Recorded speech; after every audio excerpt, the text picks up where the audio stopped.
Ladies and gentlemen, please join me in welcoming Candice Bergen. I'm David Bianculli. If you listen to NPR's Fresh Air, no, this is really fast. I've been doing Fresh Air for like 30-some years. I've been a TV critic for 40 years. I've been a professor at Rowan University of Film and TV for about 10. I love television when it's good. I hate it the rest of the time, and I can just say that the author to my right has done almost nothing. Well, I don't even have to say almost. Has done nothing but good television, so this is an honor for me. No. So we will dive right in, and I have two visual aids. One of them, this is an uncorrected proof. This is what the book looks like before the cover comes out. But the important thing is, a fine romance, you want to get this. I see way too much bad TV. I read way too many bad TV biographies and memoirs. This is wonderful. And I'm presuming, because the style is the same as your previous memoir, that you actually write these. You know, I had 2 years of college, so it's not... I didn't make it past that, but yes, I did actually write both of them. All right. And but this one took me. I passed my deadline by 4 years. So. Yeah, that's a real writer. Yeah. When you blow your deadline. She was in the first season of Saturday Night Live as the first female host. Yeah. Yeah. I did the fourth show, so it was interesting watching the show catch fire that first year. It changed, because television, you know what that is, David, it affects the culture so immediately that the next day you sense it on the street, and catchphrases from the show were suddenly just commonplace in American culture. It's a remarkable show. And then I'm watching television as a TV critic 40 years later for the Saturday Night Live 40th anniversary show. And guess who I see front row in the audience? I had a very good seat. Yeah. Was that done by seniority? No, I know Yeah, you know. Thank you. Yes.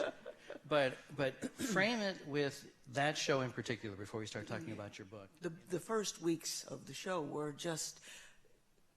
My feeling was that the inmates had taken over the asylum, and it was thrilling. It was really thrilling and exhausting for everyone, because to put on a live show that's an hour and a half in 5 days should not be possible, and it really isn't possible. And they've done it for 40 years and launched more comedic talent than is possible to launch. And the first year was fascinating, because suddenly a lot of the cast had money. And so that meant that if they liked drugs, that they could... So that had to be, there was an adjustment that had to be made. And there were certain drugs that were more compatible with the show. For instance, grass, marijuana, was really not compatible, because the show's timing is to the 10th of a second, and your costume changes are within 30 seconds backstage. So if you sort of sit back and kind of groove, you've missed your scene. So cocaine was a drug of choice for some, and some members of the cast, if they left on their hiatus week, would be assigned a handler so that they could not just self-destruct on their week off. You realize this was my warm-up question. There you go. I'm stunned by the honesty. But I read the book, and page after page, I shouldn't be surprised. But well, I mean, it was great. It's a great show. And 40 years later, it's remarkable that they have kept it as vibrant and as alive, and I think the show is at its best during political campaigns, so I'm looking forward to the next one. Yeah, good thing you've never been political. Yeah. Yeah. You know, I wanted to write a love letter to my daughter, because I was such a late life. Well, in those years it was late. I was 39 when I had her, and I was very ambivalent about whether I wanted to have a child, and of course I just fell like a sack of flour.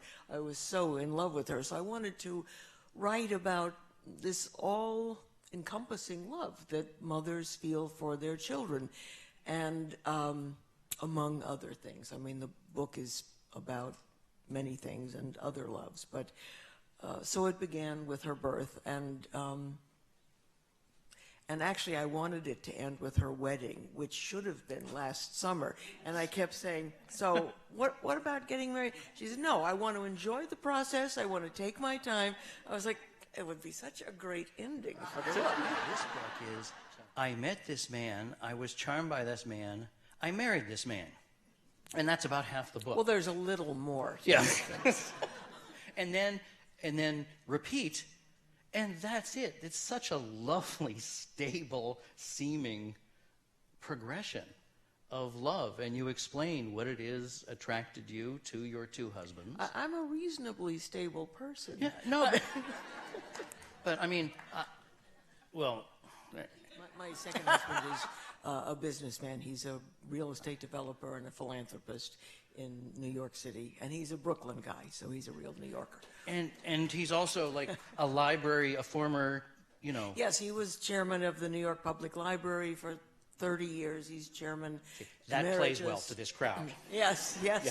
And he's the one who turned Bryant Park, which was Needle Park before he took over the chairmanship, into the thriving, bustling park it is today, and got the dealers out of the park. So what I was hesitant about saying before is that reading the description of this guy in a first date, which was set up by Don Hewitt, the 60 Minutes producer. Well, he's a very wonderful man, and yeah, I'm lucky. Recap the first date, not the first meeting, but the first date. The first date, I didn't find out until our wedding dinner was a fix-up and a setup, and nobody let me in on it. My husband was friends with the Hewitts, and my name came up because Don and I were discussing doing something, and Don said, would you like to meet her? And my husband said, yeah, that would be great. So Don said, Candy, I'm having a dinner for you at my apartment, so I want you to come. So I said, fantastic. And then 2 days before the dinner, he called and he said, oh, and a guy's going to pick you up before the dinner, and his name is Marshall. I said, great. And because he was so sly, I hadn't dated at all since my husband died, and Marshall's wife had died around the same time period, so it was a significant common link. And we went to I came downstairs, and I thought for some reason he would be a short, round guy, and he was a very... Nothing wrong with short, round guys. Just for the record. No, there is not. No, just go ahead. There is not. Yeah. I wasn't casting aspersions. No, it's all right. Just what I thought. Just he was a different shape. It's okay. We short, round guys are a little sensitive. We radio guys can hide, but okay. Go ahead. And he was such a handsome man, and he had these wonderful eyes, and I thought, well, this is a guy I would trust. And so we walked to the dinner, and as he was sitting next to me at dinner, and then when dessert was served, which was lemon tart, he said, would you like to share this? And I said, no, I'd like my own. And he said that's when he knew. I knew about your different passions outside of acting. I didn't know how seriously you took writing, or how seriously you do take it if you're just gifted at it. But it's and really yet good. You asked me if I wrote the book. I wanted to make sure before I complimented you on stage, and then, as is your wont, being so honest, you said, well, I just read it. I wrote the book, but I did hire an editor, because publishing today is just hanging on by its fingernails. And so I hired a woman to make some order out of the book, because I was just sort of emailing her endless paragraphs and pages. And then she said, hey, how about a chapter? And it was, what if we make a book out of it? And so she shaped the book and So I had much help where she was concerned. Did the writing come easily once you started? Well, I've always liked writing. I don't like it all the time, and I am very good at putting it off, but... More signs of a real writer. yeah. Yeah, sometimes it does come easily, and it's In my fun. possession as this dweeby, longtime TV critic professor is a 1969 ABC special that you did called the Woody Allen Special, in which you were one of only 2 guests, and the other was Billy Graham. And it's still one of the strangest hours of television. I bet. I barely remember it myself because I had no idea what I was doing, but I didn't even remember that he was on that special. Yeah. What an odd choice. Okay, good. All right. Okay. So you haven't seen it. Do you have one in your possession? Are you kidding? So to Murphy Brown. So many questions here. One is, when you read that script and you described this about knowing that you wanted to do this, and then meeting Diane English, who was the creator, and knowing that you wanted to work with her. Can you remember what it was specifically about Murphy Brown, the character in the pilot, that made you want to commit to that, first of all? Well, it was just the finest piece of comedy writing that you could imagine. It was reminiscent of the great Hollywood comedies of the 30s and 40s. It was crisp, it was smart, it was sassy, it was informed. And the character of Murphy, really, we hadn't seen on television before, because she was sort of this brassy, bratty, very competent woman who was at the top of a career that made no room for women in those days, which is broadcast journalism, and was, as you know, could go toe to toe with any man, and could drink any man under the table as well. So she was, I just found her irresistible as a character. For those who don't know the series, we are introduced to her not when she's at the top of her profession, journalistically. She's already been there, but she's been on a temporary break at the Betty Ford Center. For alcoholism, and come for back, a month. Yes, and come back from rehab.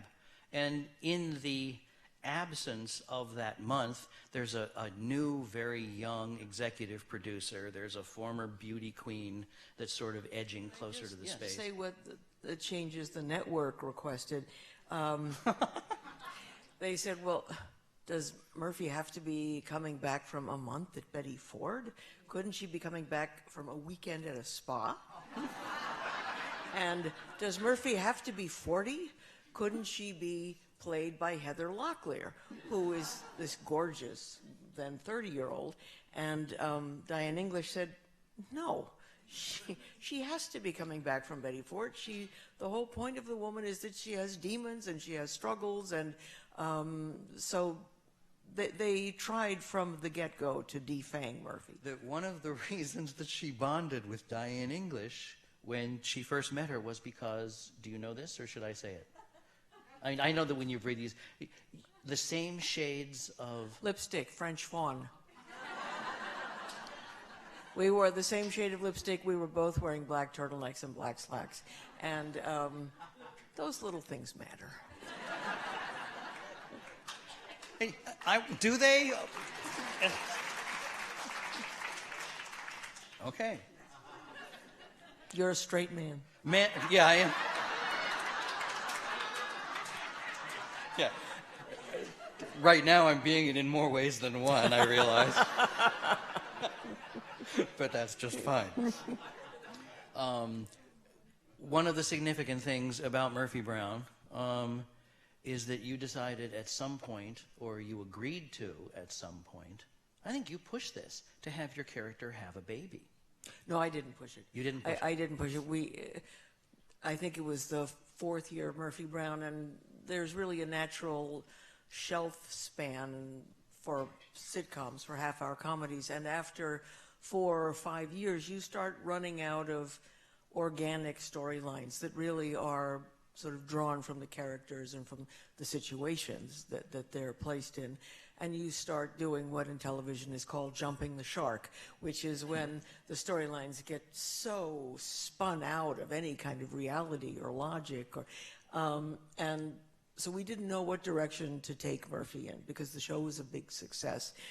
And we sort of wanted to keep riding that horse. So Diane said, I think she could have a baby, and that would give us the reason to explore abortion, to explore right to life, and she said, I think the baby's father should be her ex-husband. So that made it sort less kind of flagrant. And it's just not easy to incorporate a baby into a show. Let me just say that you feel like you're holding this little hand grenade, and you never know when they're going to start crying, and you're trying to get your lines out and hoping that he doesn't cry during your punchline. And so it's like, and you have many babies to double for the baby because they can only work for a minute and a half. And, but it was, we took a private room upstairs at Mr. Chow's in Beverly Hills, all the writers and Diane and myself, and we discussed where we would go with that storyline. And there will be an act 2 based on that in just a second. But meantime, one thing I didn't know, another thing that I learned from the book, is that one of my favorite moments that I still remember from that episode was that after your TV baby was born, you sang. That was your idea. That was the only idea I've ever had. So describe that, because it's great.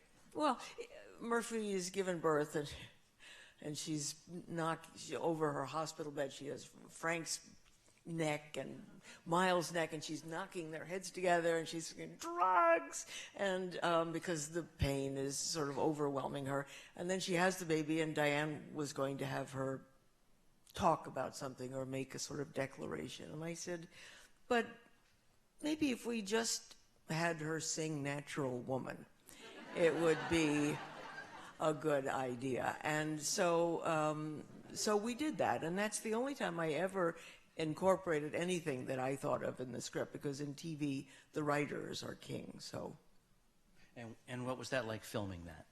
It was almost impossible to get through it, because I kept weeping so much, and Diane came up, she said, this is a comedy. And and then after you have the baby, because your character on TV was not married, yeah, we get into a controversy, courtesy of the Vice President of the United States at the time, Dan Quayle. At the beginning, the actual opening shot of the first episode of Murphy Brown is a fake magazine cover, and there are about 8 or 10 of them on her office wall. And then all of a sudden, when this happened, there are real magazine covers all over. I have a visual aid that I brought here. This is a Newsweek, just one of many. I know you can see it. There you go. He thinks I'm blind. No, I'm a...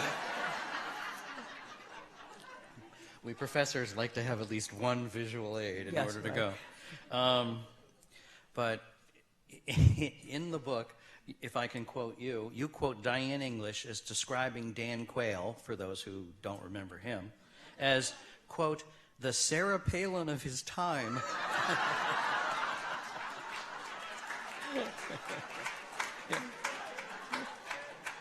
Minus the wit.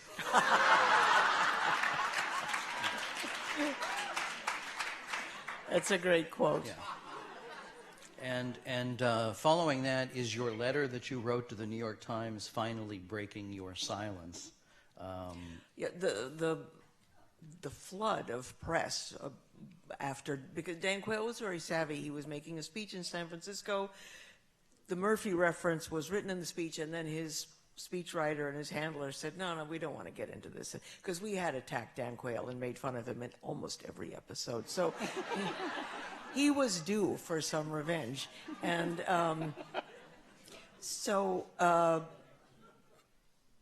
so it was Quayle who reinserted the quote. He said, no, I want to leave this in. And it was very smart because that's what defined him. It was condensed into family values. And I can almost remember the words of his speech by heart. They're so seared on my brain. But it was just, the morning after I went out of my house to get my New York Times, and there was a picture of Murphy holding the baby above the fold on the front page of the New York Times. And it went from there to political cartoons and op-ed pieces, and it just went on and on. And so I just put my head under the covers. It was overwhelming. Lucille Ball gave birth to TV Little Ricky on the first issue of TV Guide, and that was the most famous TV baby for 30-some years until you. Yes, it was a big deal. How did it go from comic to surreal to annoying to? What as that played out day after day? It went straight from comic to surreal, and stayed surreal for 6 months because it lasted during the whole campaign because it was his campaign platform, and then Clinton adopted the same platform, and people went, because. It was sort of an equal opportunity platform. Normally, it's an even playing field now because of DVDs. But only the first season of Murphy Brown is out on DVD. Yeah, and we've been so vague about pursuing that. We were always told that we opened every episode of Murphy Brown with a Motown song. And they said, we can't. It is too expensive to get the musical rights for every song, for every episode. So over the course of 10 years, was it 10 seasons on TV? Which is too remarkable. Long. We went too long. No, I don't think in your case. In plenty of cases, yes, but I don't think so. How many secretaries did your character fire?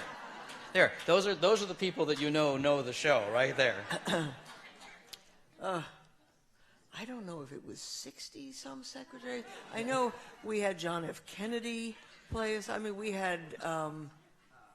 We had remarkable people. I think Bette Midler played us. She played something, but I don't remember if it was a secretary. It was a very funny running gag in the show. Murphy, because she behaved so badly, could never keep a secretary. So every show it was a different secretary, and there was a Hitler look-alike secretary. There was an Elvis impersonator secretary. There was a guy who could tap up a storm, and he would go tapping across the office. And it was a very funny running joke. All right, so here we go. Boston Legal. A fantastic television show. Yeah. And to have just Murphy Brown would have been fine for anybody's career. To have Murphy Brown where you're being, where Diane English is doing a lot of the writing. And then you go to Boston Legal where David E. Kelly, who is a TV auteur. Truly a genius. An amazing TV writer. And what he does better than almost anybody I've ever seen making television is that he looks at the actors in his shows and then starts writing for them and challenging them. And can you talk about that? Well, David's also very subversive. Every episode of Boston Legal dealt with a hot topic of the day or a few hot topics of the day, but he would approach issues from a liberal point of view. He would approach them from oblique angles, like he would tackle right to life, and he would do it from a pro right to life point of view. And so it was like, oh well, so they would sort of be sucked into listening. And every show I learned something about an issue, immigration, right to life. It was like an encyclopedia, sort of like a living Wikipedia, really. and he's really a genius. But he would incorporate the episode that introduced me, he wrote for me, and she was just again another great character, very feisty, dry-witted character. And in your scenes with two of television's more interesting actors, James Spader and William Shatner. James Spader, who, you say this in the book, and it's my understanding as well, can memorize. He almost has a reams photographic of memory. scripts. Yeah. And David Kelly played a lawyer on the show, and he would do closing arguments, and they were monologues that could go for 5 pages of just him talking, just 5-page monologues. And he would learn them, and he would learn them fairly quickly. And then there would be an actor who had 2 words at the end, and the actor just couldn't say the words correctly, so he would have to do it again and again. But he was very meticulous about the dialogue, and not only his dialogue, but he knew your dialogue. So if you didn't know it perfectly, he would say, but didn't you have a with after that? Or didn't you have a semicolon there? Because I think you need... So you really had to be on your game. And anything you want to share about William Shatner? He's a very interesting man, and he has the stamina of 40 oxen. I don't know what he is now. He's maybe 80, 82, something. And first of all, he's a great actor. He's Canadian. He started doing Shakespeare in Canada, so he's classically trained. And then, and he used to be beautiful, and now he's not. But now, now he can play comedy, and he plays it great. And I would watch him with just the simplest lines, even a throwaway line. They were always specific. They always had life. And when you were in a scene with him, you really had to watch yourself, because otherwise you were just roadkill. He was straight ahead. But the man breeds and shows horses that he rides himself, Tennessee walking horses. He breeds Doberman pinschers. He would often ride a motorcycle to the set, which was almost 50 minutes away from his house. My husband arrived once to visit me in our little Mini Cooper, which was a shift car, and Bill said, "Oh, let me drive that." So my husband got in the passenger seat, and he tore off into the parking lot going 70, and my husband was just ashen after the ride. He just came back in and he said, "I have to go home." It was just too intense for Marsh. On Boston Legal, you describe the food at the craft services table. Yeah. I've never read that in any other Hollywood book. But, Well, you know, it's you're talking fascinating. about salted caramel about 15 years ago. Yeah, salted, and we would have the ice cream truck come at night because people needed the sugar to get, because the an hour show is almost inhumane. It's almost not possible for people to withstand the hours, because you can do 18-hour days. And so we would have ice cream trucks that had handmade ice cream, and salted caramel was being introduced in those days. We'd start the day with the omelet man, and you'd be in the outdoor courtyard in the parking lot, and he would make omelets to order. And then you'd move on to the taco man and the enchilada man, and then you would go to the sushi sashimi man, which was for sort of an early dinner. And then it just was a running feast. And I want to be an actor. well, I don't think anyone realizes how hard the work is. They're very well paid, crew and cast, obviously, but the work is. For James Spader, he had it in his contract that he would not have early calls. I think he didn't get there before 9 o'clock because the days are so long that it's really demanding. And it shows how hard, they are working when 9 o'clock is not considered an early call. That there's already plenty going on. Well, I would get up at 4 and I would leave the house at 5 and I would get to work at 6, and then every day you work later and later, and then by the end of the week you're working until 4 in the morning. So you get there later, but then you have to make up the hours. And then you start anew the next week. So I have one last question, then I'm opening up to you guys, and this is not from the book because it's after the book, and so I'm just curious. And I don't know if this is true, but according to IMDb, already completed, is a film with your old friend Warren Beatty.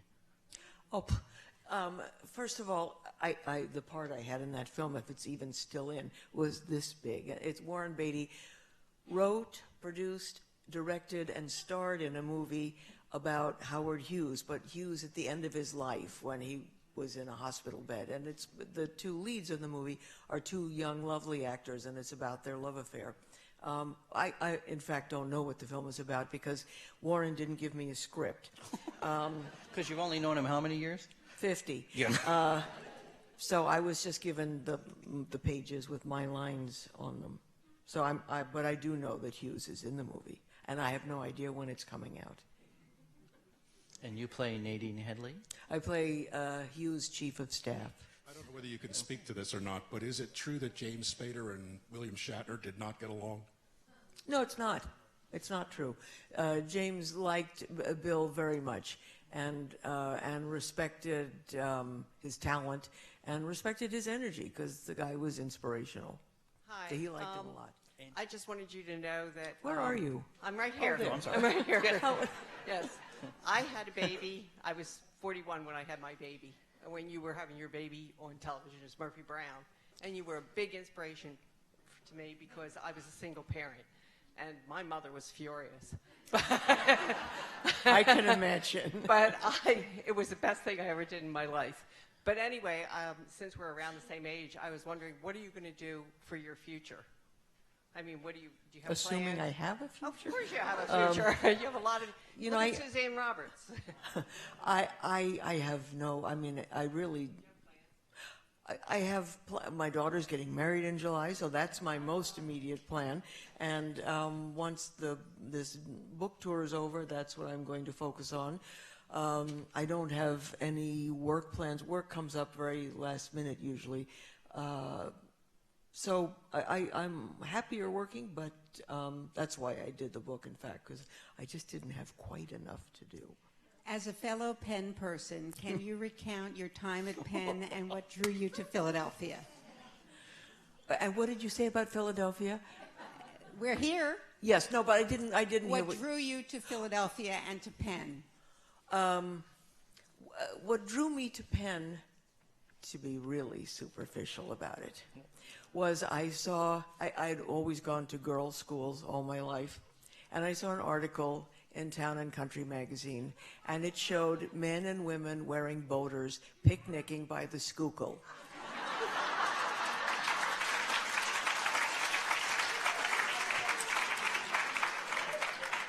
So I was a woman of substance even then.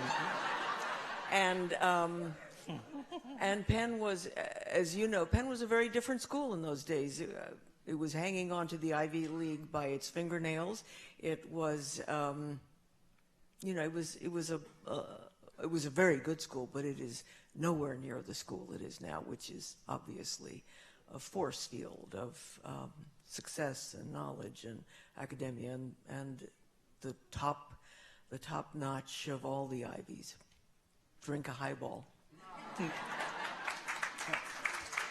What I'm going to add... Also, sorry, just about Penn. Driving here today, I said, can you let's go to the campus, because I thought I would sort of... The dorm is gone. Yeah. I couldn't find... The dirty drug is gone. I mean, there's just... there's nothing left. Somewhere I was told that College Hall still exists, but you couldn't really see it because it was blocked by massive buildings.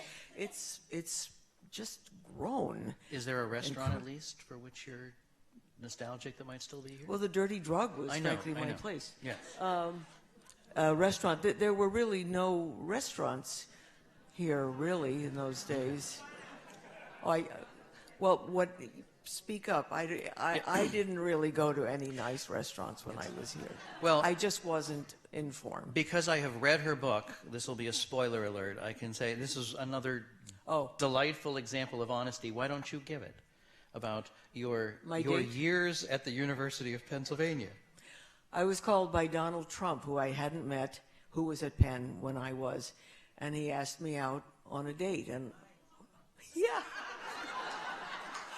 So I said, yeah, he was not obviously Donald Trump then, and yet he was, because he picked me up. He picked me up. He was wearing a burgundy three-piece suit and a burgundy tie and burgundy boots, and he was in a burgundy limousine. And we went to some restaurant that was meant to be a very good restaurant, but there was just nothing to talk about for the two of us together. So I think I was back at the dorm by 9. It was. I can guess what wine he ordered. Trump Vineyards?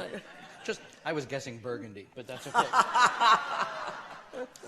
So you say in your book that you attended the University of Pennsylvania for 2 years. Yeah. And then later they invited you back for an honorary doctorate. Well, when I was at Penn, I made an error. I followed a Brown curriculum, and because there were so many courses I wanted to take, and I was afraid of astronomy, and I took political theory, and I took philosophy, and I frankly just was not very engaged in those. So I took a lot of literature courses and journalism, and so then I was called into the dean, dean of women, I think, her office, and she was. I was always very. First of all, I was really chastened by it. She just said, you haven't completed any of your required courses, and you've been here for 2 years, and you've recently gotten an F in opera, which they said could not be done. Yeah. So she wished me success and happiness in another field. And I was always impressed that they did not let me go on a pass, and that they said, listen, these are the rules here, and just because you're a pretty girl from California and your father's a ventriloquist doesn't mean you can stay at this school if you don't meet the standards. And I was always very respectful of that, and it was very sobering to me. I love the way you said that sentence. Just because your father is a ventriloquist, you're not going to get a free pass. That doesn't happen to a lot of people. No. And on radio. Yeah. Explain that, would you? Explain that. I teach radio and TV history, and I tell my 20-year-old students now, there was this guy. He had a hit show on the radio. He was a ventriloquist. You had to take his word for it. But he was a very good writer. So he wrote very witty shows, and the Dummy was just a very big deal in the country at that time. So the postscript of the college story is she becomes even more famous, with Murphy Brown even more successful, and so even more endowable with, potential. Then they did ask me back, and I was very honored to give me an honorary doctorate. And I was looking at, I was in a group of people who were thermonuclear physicists from South Africa, and I just thought, why am I here? But it was great. It's so nice to see you here. Thank you very much. It's nice to be here. As an artist and a former jeweler, I was fascinated with the jewelry that you wore on Boston Legal, and I was wondering, was that your jewelry, or did somebody find that for you? Is that the kind of stuff you would actually wear? It was all wonderful. We had a wonderful costume designer on Boston Legal, and I told her what I wanted to look like and what I wanted to wear, and a lot of it was Armani jewelry, which they do a very good job with, and I didn't really wear my own jewelry because things tend to disappear in studios. So I wanted to know if you could share some of your thoughts when you filmed Carnal Knowledge with Art Garfunkel and what it was like to work with him. Jack Nicholson was also in that movie. Just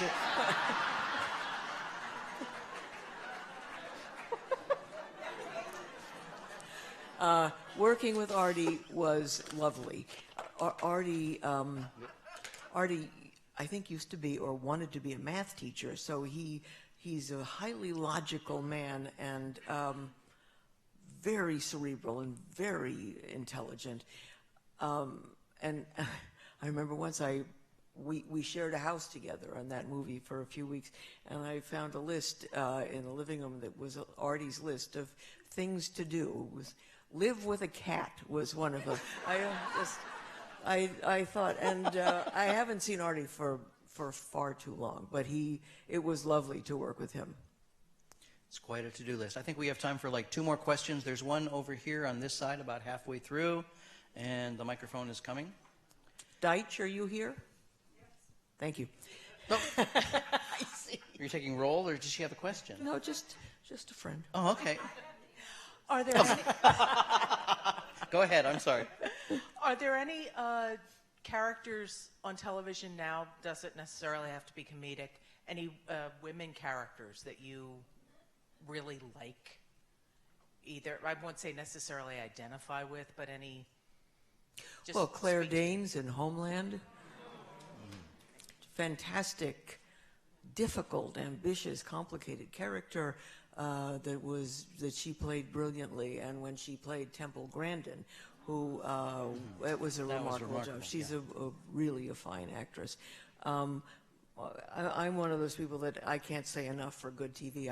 I don't think most movies even come close to good television, and I watch it.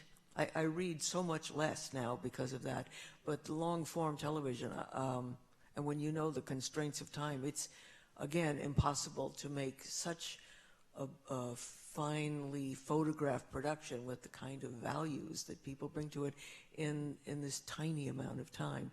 Wolf Hall was wonderful. Obviously, there was only Anne Boleyn, but I mean,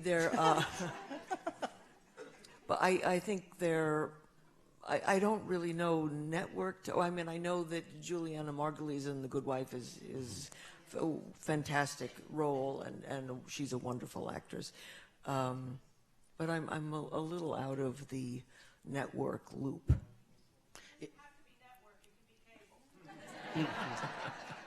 Well, that was why Claire Danes was brought up. Is there a particular television writer producer right now that you would like to work with? Oh, sorry.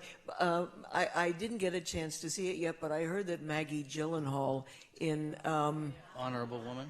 Yes, Honorable Woman. Yes. I heard that was a wonderful piece and that she was excellent. So I look forward to catching up on that. I know you dedicated the book to your daughter, but you haven't talked at all about your relationship. And while there are many professional women in this audience, I'd like you to talk a little bit about what it's like to raise a daughter while you're working so hard in television. Fantastic question. Well, first of all, I always took issue with, during the heat of the women's movement, the women who made it sound like, you can have it all. What's the problem? I don't think you can. I think that something invariably suffers, and I think you can have 2, but I don't think you can have 3 things and do them to the best of your ability. When I did Murphy and was raising my daughter, my husband had to take on commuting from New York and France because he'd wanted at that point to move back to Paris, and I missed my family in LA. So my marriage suffered, and I think that it's a half-hour comedy is a very different schedule than an hour show. Half hour, I would take her to school. I would do carpool. I would, come to school and serve lunch. Also, you would have a week off a month, which saves you because you can do all the doctor's appointments and all the hair appointments, and so that's a very doable schedule. You're only working 1 night a week, which is when you shoot the show. So you're having dinner with your child every night. Give yourselves a hand. And then for our guest of honor and author tonight, the book is A Fine Romance.